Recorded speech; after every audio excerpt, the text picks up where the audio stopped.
What's going on, y'all? This is Paul doing my first YouTube video of the year, and I'm going to talk about the event that we just learned about today. Today being Thursday, April 11th. SDS had a stream, and they previewed the next event, which is going to be the Lefty on Lefty crime event. Now, they didn't call it that, but Ramon actually said that, and if you don't know, if you're not necessarily part of the Twitch community, Chase G in the Twitch community coined that phrase. Anytime lefties go yard on one another or do any really real damage, it's lefty on lefty crime. And the reason it stands out is because it's so rare. Lefty lefty matchups are the most difficult in baseball, and it's primarily because lefty hitters don't see a lot of left-handed pitchers. That's why so many struggle, and that by the time they get to the majors, they're seeing not just a lot of left-handed pitchers for the first time, but amazing ones. So it's going to be an interesting event. I'm looking here. It's supposed to come out Friday. They were careful to say it's not guaranteed. They're getting all this content ready with the team epics as well, and that it might not be ready Friday, but that's the target date. And it's going to run until looks like April 23rd. I'm looking at the paused stream right now, and the max team overall is 75. You can see I've already reached that threshold. You can see my starters right now. Max player overall 99, so you can use anybody that is left-handed. Left-handed pitchers, left-handed batters. That's it. 3-inning games. Got to get 30 wins, and you get a John Lester flashback card. So I'm going to talk about the team that I've put together and give you options at every position for what might interest you when you're building your lineups this weekend. Let's start. So I'm going to go to the cheap route. Okay, this is for starting pitching. This is battle royale esque, and if you play battle royale, you played a lot. You're probably accustomed to drafting a lot of common, maybe a bronze or starter or two, if the rounds kind of play out that way. But you're not spending a lot of assets on starters because you just don't know if you're going to get them. That's the main reason. That's really the only reason you need not to take a diamond or a gold starter and even a silver is that it's randomized. So if you spend your diamond pick on Clayton Kershaw and BR, well, what if you never get him, right? And of course, the same thing would play here is that you could use a lot of your 75 overall by putting in the Kershaws of the world or even a James Paxton who I have here. I don't have any diamond lefties, but even a Rich Hill. Do I want to use that and then never get him? No. So I'm focused on kind of the cheap route here. I'll cover these five. I'll give a handful of others, and then I'll mention what I might do if I were going to go the expensive route. And even still, that's only silvers and bronzes for me. There's just no path where I'm going with diamonds or golds. So let's start with Julio Urias. Unfortunately, not pitching in real life, dealing with a severe shoulder injury that honestly puts his whole outlook in jeopardy, not just this season, but we'll deal with that later. That's an unfortunate part. But he's got 4 pitches. As you can see, he peaks out or averages 94, which means he peaks out probably around 96. I know fastballs aren't the most important pitch this year. But then look at that 78-mile-per-hour curve that you can drop in there. You have an 11-mile-per-hour split on the changeup velocity between that and the fastball, and then even a 9-mile-per-hour dip on the slider, and it's a nice breaker. So I definitely like Julio Urias here. Does he still have his pickoff? No, he doesn't have his pickoff quirk. Last year he had a really sharp pickoff. He's known for kind of having kind of a cheese pickoff. Let's be real, in real life, but it works. They don't call it a balk, and so you might as well do it. But yeah, I like Julio Urias. And let me be clear, with the starters, a lot of it's preference. The alternates that I'm gonna name, they're all kind of in a similar vein. You can kind of pick your favorites and manipulate the lineup how you need it to maybe save points. Go with a couple extra commons instead of bronzes if you need to save some points for your hitting and your bullpen. But these are the guys I like, and as you can see, I made it work on a 75. Brandon Finnegan was one of my favorite BR pitchers last year. He was a common who just threw really hard. And you notice the 41 homer per nine definitely brings down his overall, but it doesn't impact gameplay. For those of you that don't know, online gameplay is not impacted by homer 9. So you can have a 2 homer 9. You are not more likely to give up homers with that guy based on that metric. So that metric can inflate or deflate a player's overall mark, and it's not even affecting gameplay. So when you're looking at somebody with a 41, that brings him down probably 2, 3 points of overall. His base skills are that of maybe a 75. So he's almost kind of a silver in disguise when you look at the hit and canine, plus the velocity and break on his strong stuff. And so he's got the sinker, slider, changeup, and four seamer. Love getting that sinker in there. Has great movement on it. Throws pretty hard. Again, I know the fastballs aren't the most important thing this year, but that they're still useful. And then an 11 mile per hour dip on that slider that's going to run away from lefties. So I really like Brandon Finnegan. Next up, Luis Gohara.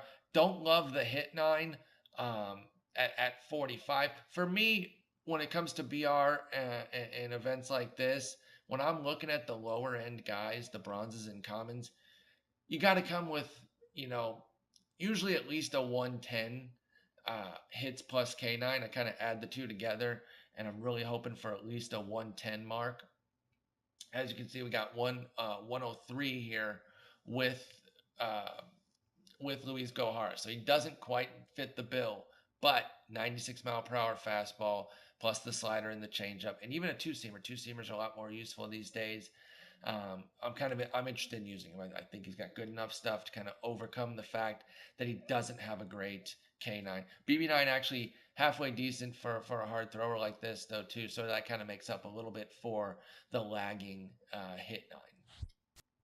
Then I got Matt Boyd here again, 45 homer 9, definitely docking him a couple points. What I really like here is the velocity range. You're going as high as 92, or at least for an average pitch, can probably reach 94, and all the way down to 73. So you're talking 21 miles per hour probably from peak fastball to that average curveball, plus a circle change in the middle, not to mention the slider at 83.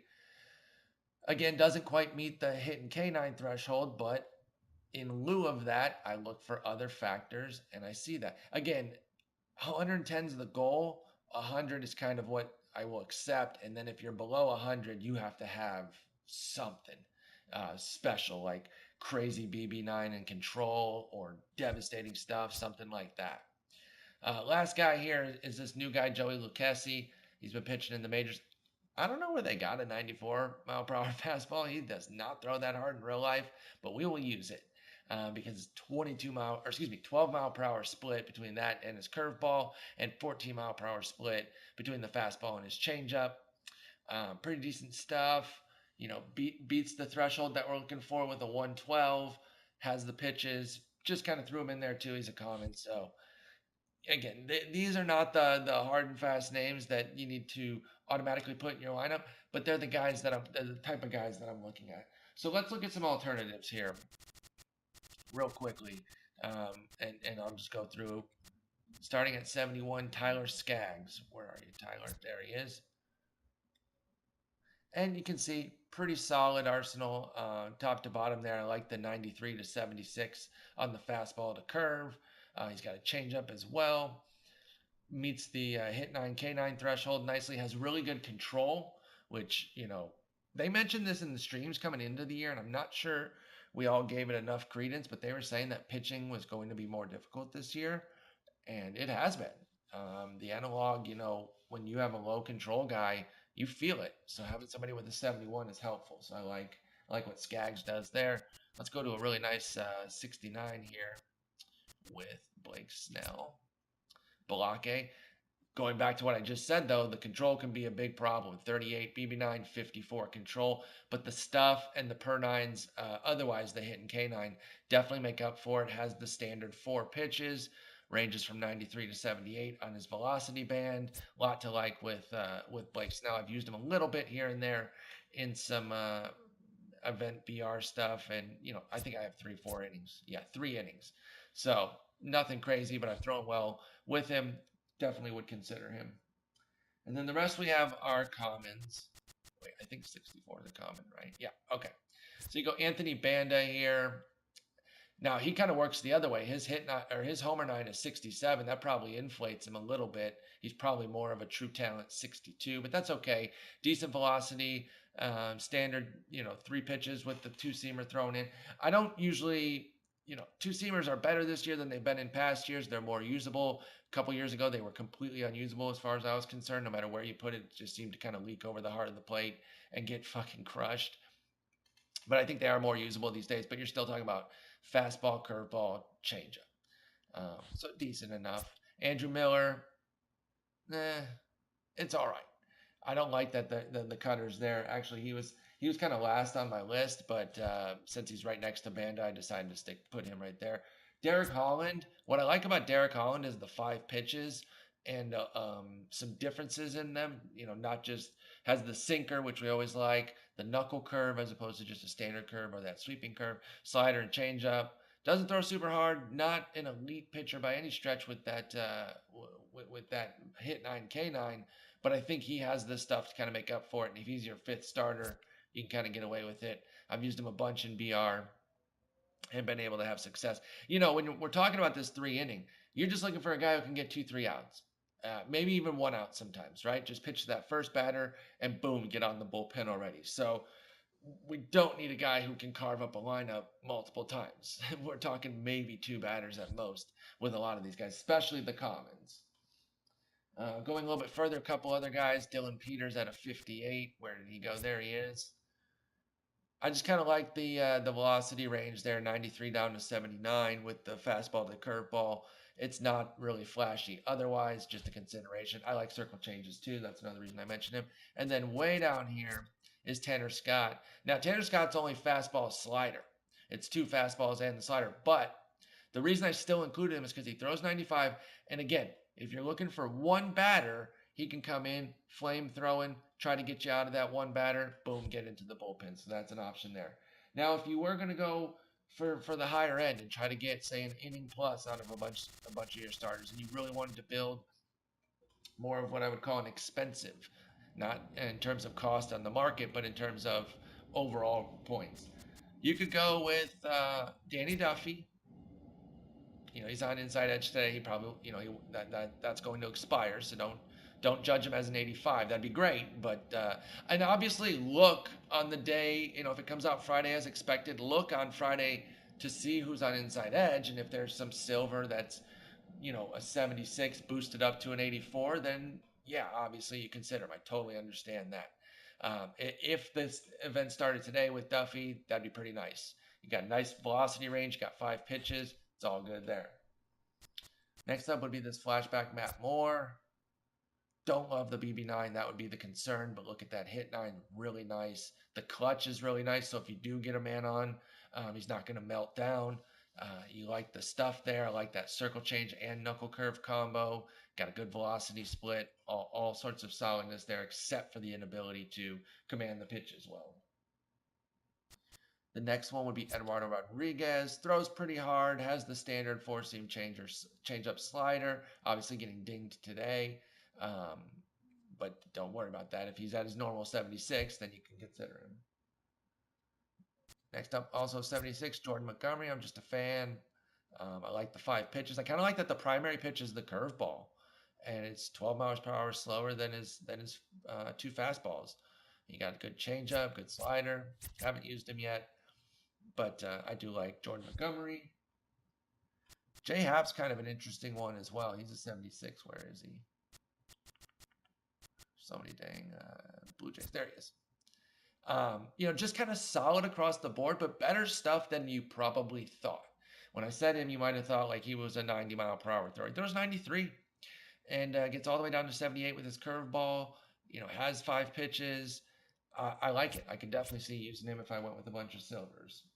Or even silvers and bronzes, and he was kind of the first or second guy on my list. And then 2 more bronzes here. Mike Minor, he's boosted today. Obviously, this would be the perfect day to use him.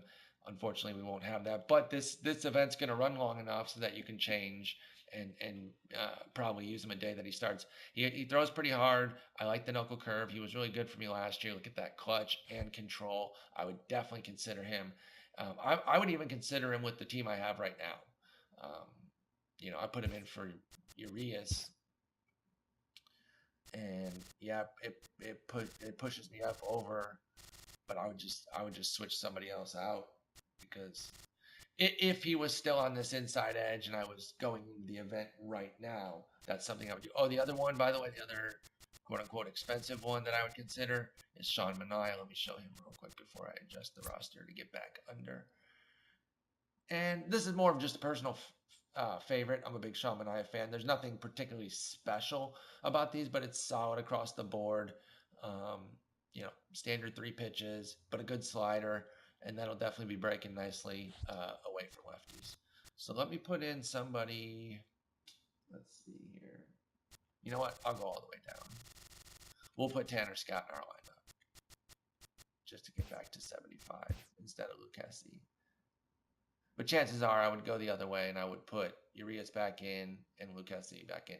But I just wanted to show what it would be if I had Minor in. All right, so that's the rotation there.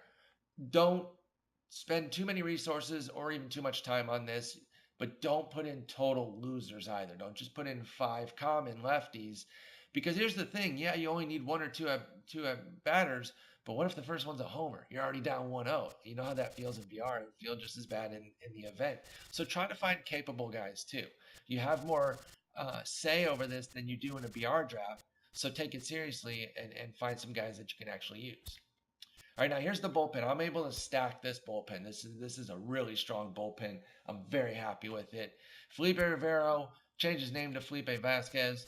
That could change in this week's update if they do another roster update where they just add players, add rookies, and change positions. They're not doing a ratings upgrade this week, so don't worry about that. But you might see this guy right here changed to Felipe Vasquez because he changed his name to honor his sister. He's a must. I'm going to say it. This will be the last time I say it, okay? I know fastballs are not as great as they were last year because of the way the pitch speed is. But I think some people are going too far in saying fastballs don't matter at all. I disagree with that, and having used Felipe Rivero and other hard throwers for Felipe Rivero for 9.2 innings and several others for many other innings, fastballs still matter. They're just not as OP as they were last year, and I would be totally fine with pitch speed getting amped up. And they did talk about that in the stream today, and they said they're not going to globally amp it up, but what they are going to do is start considering adjusting it as the levels get higher in ranked seasons, because the competitive players want faster pitch speed and they want that. So I think that's a good compromise, right? Because you have plenty of other people that are saying they don't want pitch speed changed. They're not hitting all that well, even though that it is slower. And so, you don't want to alienate them just because the competitive players are saying this. So the compromise is pretty smart. I'm actually pretty happy with what they came up with there. But anyway, that's something for another discussion. Felipe Rivero's a must for me. He'll definitely be in there. So's Josh Hader. Love this guy. Think he's going to be very popular. I mean, look, he's already 97 on plus 10s today. He is hit and miss. He's either 1-star or 5-star. I don't think he's ever really in between. But frankly, I would use him on a 1-star. I'm not even kidding, because he probably would go down to like a 75. I don't care. I love his stuff. I've been pitching with him from day one, as you can see, and I have good results with him. So Josh Hader's definitely going to be in there. This Watson is really nice. I wonder, let's do this test. You see him here, he's really good. Yeah, you're probably familiar with him. Let's see if the other Watson brings it down at all. Like, can you save anything? Nope, didn't even move it. So you might as well use the good one, especially since that one's on a 1-star. Let me try something. Just finagling around a little bit. Dang it, I shut off my bench. Let's see here. Oh, I already had Minor on. What if I put Lucchesi back in? I wonder if that would fit. Okay, so it did change. It didn't do a tangible change to show from 72 to 71 or anything when I put the other Watson in, but it moved it incrementally. Maybe it went from like, I don't know, 72 and a half to 72 even, or 71.6 or something, something like that, where it doesn't show a change, but it actually impacted it. Because now if I put him back in, am I going to be over? Yeah, as you can see. So it's something there where it's within that 71.5 to 72.4 range, where it would always round to 72, but something in that range changes. That's interesting. We'll just leave this as is right now. We know that I'm going to have, either Urias and Lucchesi or Scott and Minor. It's not the end of the world. But anyway, I like this Watson. He's really nice. Gets the sinkers. Everyone still loves sinkers this year. Speaking of Zach Britton, um, he's got the sinker slider fastballs. Throws really hard, but has that 82 mile per hour slider. Not as expensive this year. Obviously down to an 80. But look at that clutch. You bring me in with somebody on second. Clutch is about runners in scoring position, and he's not going to falter. He's going to still hit his spots. He's going to be good for you, and you have to pay attention to that because not everybody has good clutch. For example, you want to start off an inning with Tony Watson. You don't want to bring him in for trouble.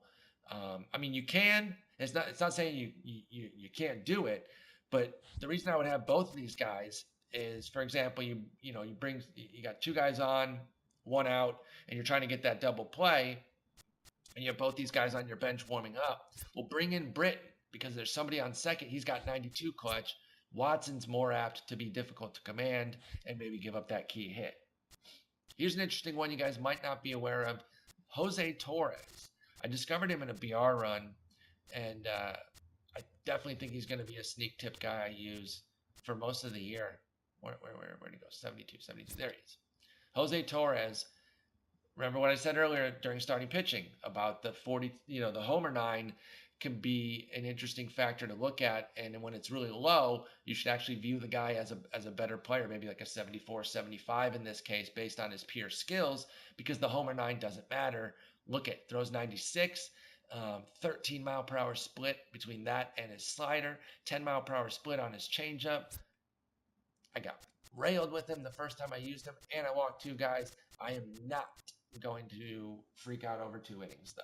I'm just not. So I'm going to give him some more effort, or give him some more tries, see what I can come away with. But I'm pretty intrigued by him already, and I'm already going to be drafting him the next time I see him in BR, just to see if I can get those numbers better. And if I get crushed with him again, I'll definitely let y'all know and say, hey, that guy I recommended, probably not so good. I've been getting crushed with him, but right now I'm still in. Jake Diekman, everyone remembers him from last year. I would even use him on a 1-star. I'm not even kidding. He's so nasty. I will say it starts to become some overlap between like Diekman, Britton, and Watson, though. So if you want to give like a different look, maybe pick 2 of your favorite 3 on this. I put both Watson and Britton in because when I got to the end of the roster, I had the availability to do it points wise, because I originally had this guy in 66, Mike Montgomery. Oh no, he's still on. Who the heck did I have? Oh, I know who it was. It was Wandy Peralta. I had Wandy Peralta, and it was another one of those things. You notice my pitching didn't go down from 72, but my overall went back down to 75. So it was one of those things where it doesn't quite move at a full point, but it was enough to where when I had the other guys on the first roster I made, I could put Britton in. But since I made that change on the starting rotation, we'll leave this. The bottom line is that you can create a beastly bullpen. I also have Mike Montgomery here. Look, he has a 67 stamina and 4 pitches. I'm going to have him on, and if not, it's going to be one of a few other guys. If you get stuck in one of those long games, you're going to need somebody that can put up some innings, and Mike Montgomery can definitely do that. Here's a few other guys who can do that for a long relief, and I'll have one of these guys on my roster for sure. Then I'll give some other alternatives across the board for lefties, because there's a lot of lefty relievers that you can go for, and I don't even have Chapman. All right, so the first one is Chris Russin. Not 100% sure. He's only got a 30 stamina, but that's still better than most guys. You can get probably 2 innings. He's got 5 pitches. He's pretty good. He's on a 1-star today, but good pitch combo as well. I haven't used him at all this year. I started using him late last year when he was a silver, and I was pretty intrigued by him. Down here is a 66. Hector Santiago doesn't throw very hard, but has nasty stuff. Has 78 stamina, and look, he's depressed by his homer 9. He's probably more of like, I don't know, like a 68, 69. Nice. Overall on true skills. Don't worry about the homer 9. Look at that break too. All of his stuff is nasty. He doesn't throw hard, but he's got nasty sinker. nasty breaking stuff, and the changeup moves nicely. So he's a good option. Another 66 is Jose Alvarez. He's got 40 stamina, pretty solid, nothing crazy, but can definitely get you. And we're talking about this is the guy you're saving until the end. You're not using him unless you're in the fifth inning and beyond, and you're like, crap, I'm gonna be in this one for a while. Yarlin Garcia threw a nice game tonight in real life. He's actually a swingman kind of guy. He got the start. Throws 94. Has solid stuff. Nothing crazy. Only 9 mile per hour splits there, but good break. Definitely useful. Definitely useful. Um, Next up is Jorge De La Rosa, former starter. Some of you may remember him. So he's had this funny picture. 56 stamina. It's whatever. Again, last guy, but look at that from 92 to 74, four seam to the curveball. And then one more who I do like, who has like a tiny homer 9, 15 homer 9. I mean, he's probably like a 65 regular talent, even with that crappy BB9. Like, he's not a flawless player by any stretch, but you're talking about 67 stamina, solid stuff, over 10 mile per hour split. In fact, 13 mile per hour split between fastball and the changeup slider combo. Pretty good. I've been using him for sure. He was an automatic BR pick when he was a starter. They moved him back to the bullpen. I would still take him in the bullpen. In fact, I have a BR draft right now where he's in the bullpen. So those are your long reliever types. Now here's the other lefties you might consider using. Starting at the high end, I already mentioned Zach Britton. He was more of an alternate than the top choice for me. Doolittle. I've always liked Doolittle. Inside edge will probably drive this for you as well. Got the standard 3 pitches. He's really good. I don't think I've used him this year. No, not yet. Brad Hand, of course, aka Brett Hand. He's often got a 5-star, so he'd be pretty good. A limited sample with him so far this year, but I like him. And then 2 others that are a little bit higher end silvers.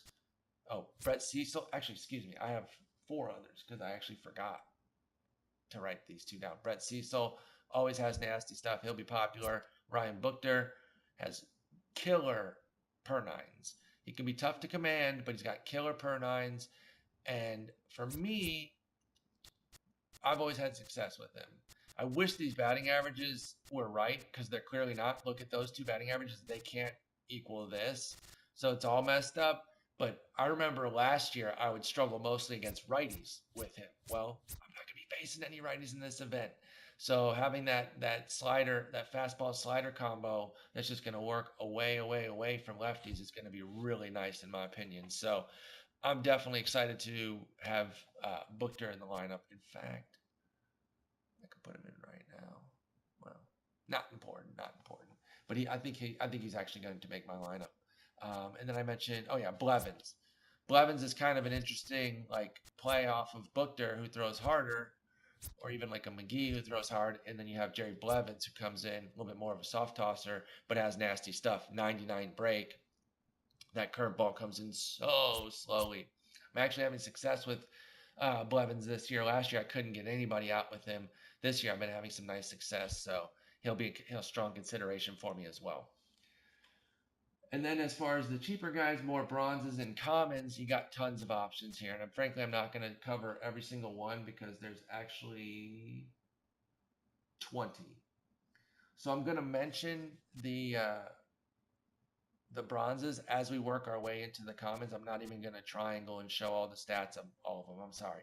I'm not including Justin Wilson because I'm terrible with him. Sorry, it's a bias. If you want to use him, go ahead. I'm freaking terrible with him.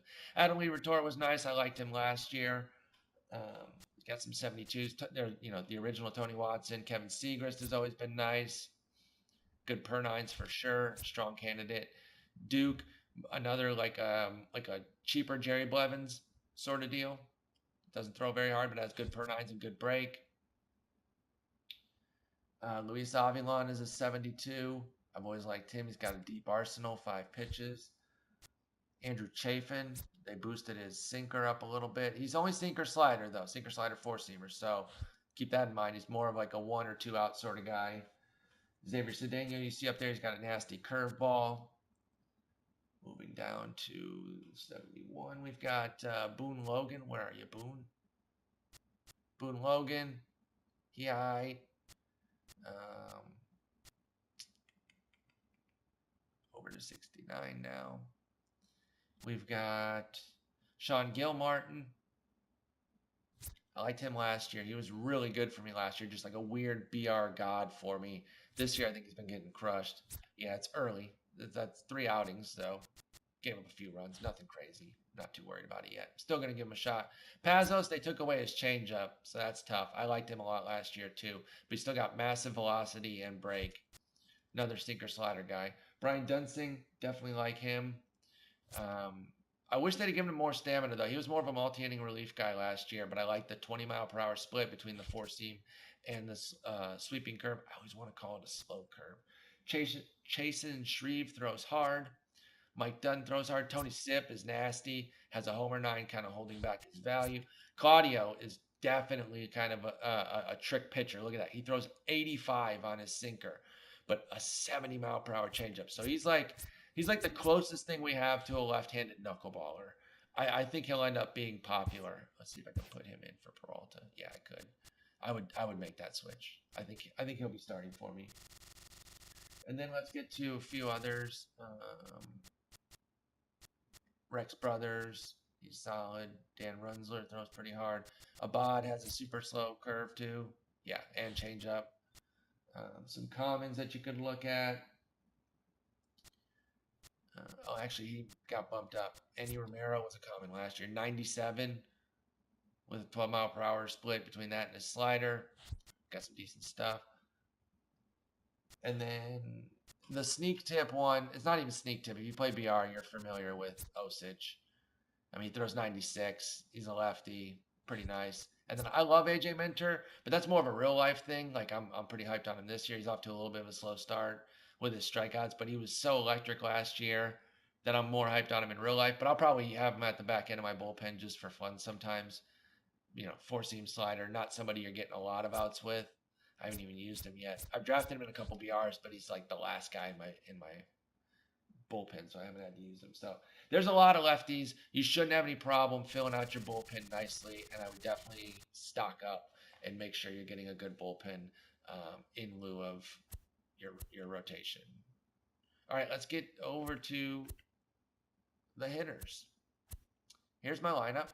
Now I've got Alex Avila starting at catcher. There are not a lot of options, y'all. I focus mostly on what I have as opposed to everything that's available.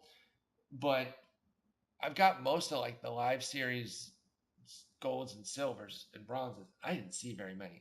I only wrote down Avila and then Brian McCann. I guess Stephen Vogt, but he's terrible. Miguel Montero's terrible. Like, no. So see if McCann's on a 5-star the day that that everything starts, then you could use him. If not, I'll probably just use this Avila. Or you could risk it and go with Kyle Schwarber. He still has catcher eligibility. It'll be bad. Catchers aren't as dumb as they have been in past years. So I think he won't be like a nightmare just because of how they improved catchers overall. But I obviously don't think he'll be good either. So what I would do if you're going to do this, you have to have a backup catcher, in my opinion. And I would pick one that's focused on defense. So that way, you get through maybe 2 at-bats with Schwarber if you bat him, up in the lineup, or if you're going into a deeper game.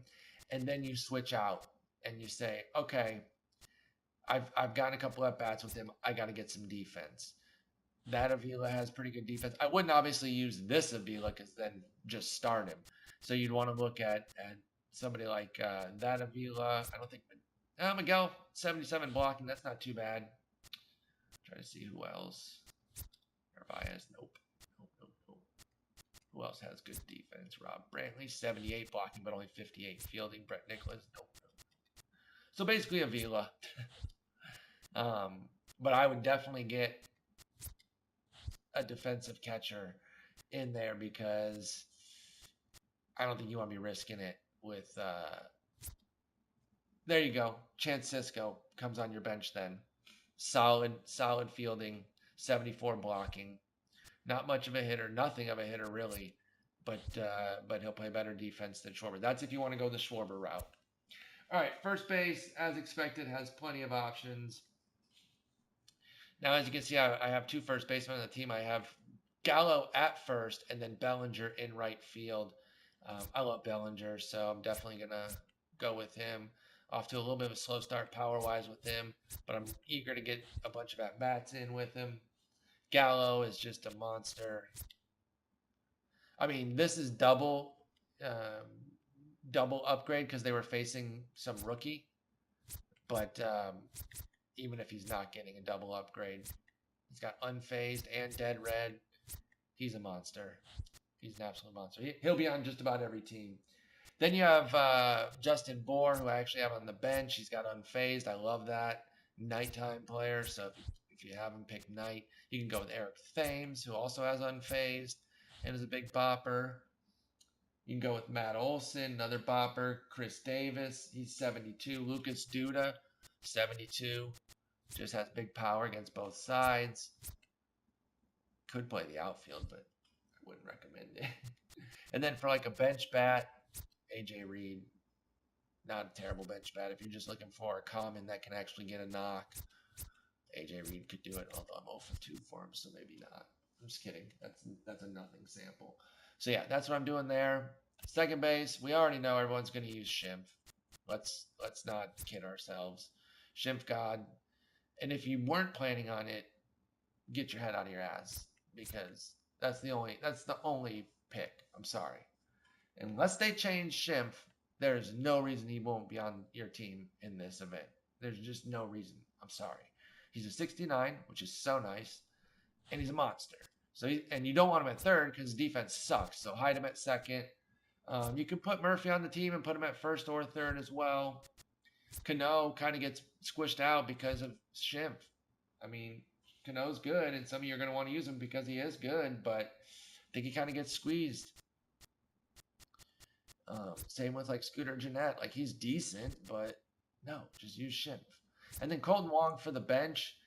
A little bit of, some speed, second base, center field. I put him on because of unfazed and rally monkey and homebody, though, because that could be really nice off the bench. He gets a lot of boosts if you're at home. You pull him off the bench when you're behind late in the game and you're at home. He gets boosts right there for those two things, and then you wait till 2 strikes, and boom, you're ready to go. You're ready to go. Obviously, he's not like a huge power option or anything, but not a bad bench bat. He used to have pinch hitter last year, and he plays 4 positions, but I'm not really messing with Descalso. So yeah, basically Schimpf God or bust. Third base, who do I have at third? Oh, I've got Rake. Duh. Another one for me is like kind of obvious because I love Rake. I'm not murdering with him though. I think I'm doing all right. Still got 10 yaks. Yeah, 933. Not anything to like cry about, but I'm not over the top with him the way I was last year because I've been letting him bat against lefties. That's been the issue because he still doesn't hit lefties that well. But I love him. You can put him at first or left as well. Plenty of other options if you don't love Rake Lamb, but I don't know why you wouldn't. Moose is a monster though too. Look at that. He's a diamond hitter. And I beasted with him last year too, so I might actually have to consider him. What would happen if I put him there? So I would be over, but I wonder if I could change. No, that doesn't do it. All right. Well, I messed that up. Let me just go back and fix it real fast. Sorry. All right, but there's a lot of options at third base. Pedro Alvarez, you'd want to platoon him, of course, but he is just a beast. And kills lefties. Or kills righties. Oh, wait, actually, yeah, so you wouldn't want to use him in this. Never mind. Duh. Sorry, Mini Matt, one of my buddies from Twitch. I can't see using him here. I mean, Matt's so good with him that maybe he's just going to play him against lefties, but the whole point of Pedro Alvarez is to destroy righties, so he's actually a pretty bad option for this. Matt Carpenter, I don't know. Not really. You could, but I just don't really see the upside of it. Travis Shaw and Rafael Devers have some good power. But really, I'm looking at Moose, Lamb, and Kyle Seager. I hit well with Kyle Seager last year, and so I haven't used him yet this year, but I really liked using him last year. He was really good for me early on, so I would consider him. All right, then shortstop is tough. I really think there's only two options, you guys. I've got Didi, who's got great fielding, solid hitting, often gets positive inside edge, or you just punt the offense and go for Brandon Crawford defensively. And frankly, if he's anything like last year, his offense is like weirdly amazing. I raked with him last year. So did my friend Cal. Just absolutely decimated me with him when we would play series. So I'm going with Crawford. I'm gonna get that great defense at shortstop. Figure I'll get hitting everywhere else. All right, in left field. Oh wait, there is one other option for the bench. Adam Frazier, because he plays kind of everywhere. Decent little contact hitter. I know contact hitting is not the greatest thing ever, but day rally monkey pinch hitter. If you're playing in the day and you bring him in when you're behind as a pinch hitter, gets all three boosts. That's really nice. So I like Adam Frazier as a bench bat for sure. All right, out in left field, like you have a lot of options, but I don't know. I'm not enamored of really any of them. If you're working on the mission for Gardner, go ahead and use him, I guess. Diamond defense and speed. Gordon, I haven't used him yet, so I'll probably use him for an entry or two. Christian Yelich, I like. I haven't used him yet either. Michael Brantley's always hit well for me. He's an interesting option. As you can see, I went with Charlie Blackmon, who's actually a center fielder, but he's got that terrible arm, so I'm using him. Conforto, I know a lot of you guys love Conforto, but he's another guy that I don't think I'm using because you'd have to platoon him, and you can't. Sorry, I don't know why I keep saying that, because what I'm trying to say is he's a platoon guy, so you can't really use him. It doesn't make any sense. Par is pretty balanced if you want to focus on defense, kind of a cheaper version of like the Alex Gordon or something. Eddie Rosario, if he was getting inside edge against lefties, that would be kind of perfect. Otherwise, he's tough to use. Corey Dickerson, I actually hit lefties pretty well with him last year, so I wouldn't be against giving him a look, but probably as a bench bat. I mentioned Schwarber, and then another one, Hazelbaker, has pinch hitter. So that's quirk. He'll just be better off the bench. I think he has a bigger PCI. Granted, that's not the biggest issue this year. PCIs have been pretty big.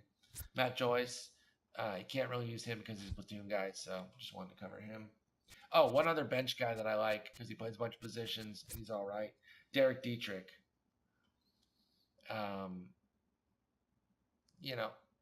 Not great, but I would look out for him to get inside edge against lefties because he's not terrible against lefties in real life. At least memory says he wasn't the last couple years. I forgot about Babe because I was looking at all the cards and seeing who had the LL on there, but obviously his doesn't get listed. Babe will probably be a pretty popular bench option. Cool, I could still use him. Okay, and I put Granderson on the bench as well. For those that don't know, Granderson's one of my favorite players. But when I realized putting him on the bench, I forgot. Yeah, he's pinch hitter. That's great. But hello, he would need to be getting boosted against lefties, or else what's the point? So that was an error. I probably won't get to use my boy that much. I'll go with somebody else, like a Ben Gamel. Ben Gamel actually a little bit better against lefties on the contact side. He's probably a better option there. Yeah, I'll do something like that. Okay, center field. As you can see, I scooped Dykstra. Once the event, I had a 12-1. Listen, I know we all had issues. I'm not acting like mine were any worse than anybody else's. But I played a 12-1. I got my reward for that, but the 12 wins didn't count, and I was just kind of out on the event at that point. So I didn't earn the Dykstra, but he was only 20,000, so I went ahead and scooped him, and I'm going to give him a go for this because I didn't find a lot of quality outfielders that I liked, especially in center field. You're really looking at defense here, guys. If you're not using somebody like a Blackmon who's got that terrible arm, then you're really looking at defense. Wait, is Ashburn lefty? Okay, I again didn't look at the flashback card, but it's okay offense. There's no power, so you're still looking at like the speed and the contact. But he's an option for sure. Kiermaier was who I had in originally before I went and got Dykstra. Straight up defense. Inciarte defense and speed. D Gordon speed. and contact. Let's see, who else? Adam Eaton, Jackie Bradley Jr., Leonis Martin for bench. And if you have like a terrible outfielder, he can come in and be a pin, a defensive replacement. So he's not a bad speed option. And then you bring him in to replace your worst fielder. Look at that arm. David Dahl, solid. He's the 72. Brett Phillips, the 71. Bradley Zimmer, 69. Nice. And then Brandon Nimmo, 67. Not bad. Pinch hitter quirk as well. So there's some options there for center field. And then right field, finishing it up. As you can see, I'm using Cody Bellinger. Already mentioned him. Because again, it's a lot of like defensive options or otherwise flawed options. Like Hayward, great defense. Okay, great. Eaton, again, defense first. Reddick, defense first. Heavily platoon guy. Don't really want to use him. Matt Joyce, not even going to look at him. Not that good. Bruce, if he was getting these plus 11s, as you can see today, so if he's facing a lefty again soon when the event is out, I would consider that. He's got a good arm. Calhoun, good defense and getting plus 16s against lefties, so keep an eye out for something like that. That would be helpful. David Peralta, not terrible against lefties, 69-44, but not really getting you super excited. He's heavy platoon guy. It's rough out here in these streets, y'all. Major platoon guy, non-factor. Chu would be great. Now they're facing a rookie, so they just when it's like a guy that is right off the street, they end up getting double boost. That obviously won't happen very often. But if he gets a boost against lefties, and even if he doesn't, 65-48 for like an 8 or 9 hitter, good arm, or just a bench bat for Chu. I love Mazzara, but he's a platoon guy. Gregory Polanco was somebody whose swing, for me, played well above his actual metrics. So I'd probably give him a shot off my bench at some point during the event. And then Colby Rasmus doesn't really suffer from a platoon and can actually throw the ball, plays solid defense despite the arm accuracy issues. I could totally see him on my team. Probably not as a starter. I don't think I really need to put a 72 as a starter, but off the bench for sure. So yeah, that's what I'm looking at there, y'all. I've kind of highlighted my favorite options again. I know Blackman is not somebody that everybody has. I was fortunate enough to pull him. So I really tried to focus on the guys who are more affordable and that you are more likely to have. The Bellinger is worth investing in. I know he's like 17,000 stubs, but he's really good.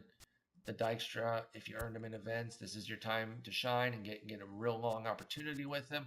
Hopefully this helps. If you have any questions about players, come on by my Twitch, twitch.tv/pspore24, or leave a comment down below and I'll answer it for sure. I stream regularly throughout the week and we talk about stuff like event lineups like this and investments in the market and all sorts of stuff. So thanks for watching.